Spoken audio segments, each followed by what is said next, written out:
Hi, in this video I'm going to show you how to use the Form Maker add-on for Sheets to create a new form. So assuming you've got it installed, Form Maker will appear in your add-ons menu.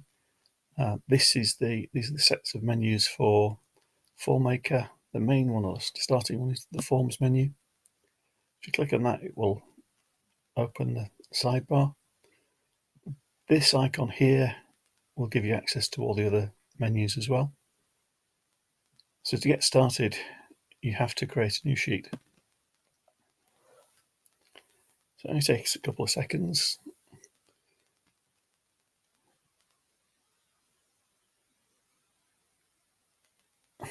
And then there you go. So the first three rows are about the settings for the form. You can change anything that's a white cell.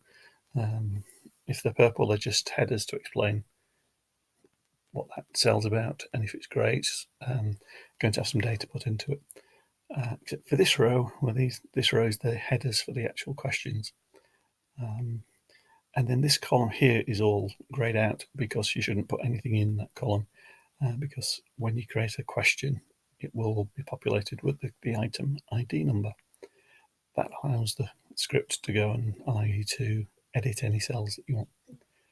So the essential part is you put in a title in that cell. If you don't, it will stop and ask you to do so. And then you have to choose the question type and fill this in. I'm just going to pause the video for a second while I get some data to. So this is just a dummy questionnaire I came up with. It's got 10 questions. They're not very exciting, but there's a mix of the different types. For the question types, there's a drop-down arrow you can choose from amongst the available options. If it's a multiple choice, a drop-down or a checkbox question, you need to put the choices in here. You can have up to 1,000 options, which seems a bit excessive, but it's up to you if you need to have that many. They have to be separated by whichever separator you specify in there. So the default is commas. But if you want to use phrases as the individual option choices that include commas, then you need to use a different character as the separator, and then be consistent within the form. So you get the question type, the question, the help text. You can specify whether it's required or not. The options, and the rest of the columns are about about the different types of questions.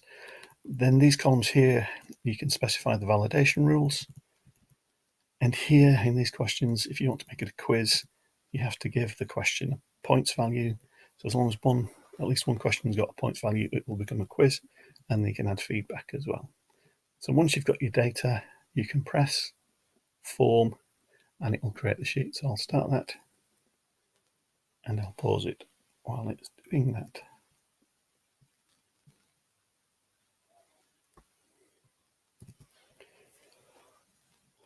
So when it's finished creating the questions, you'll see in this column the item IDs come in.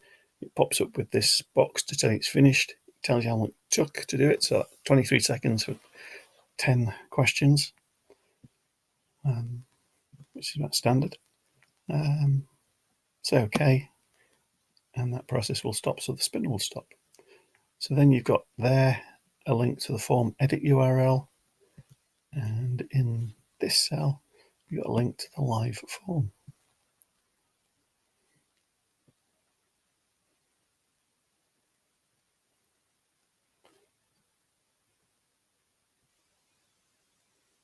So there you are.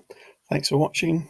I'll put some other videos on to help with the other bits of the interface.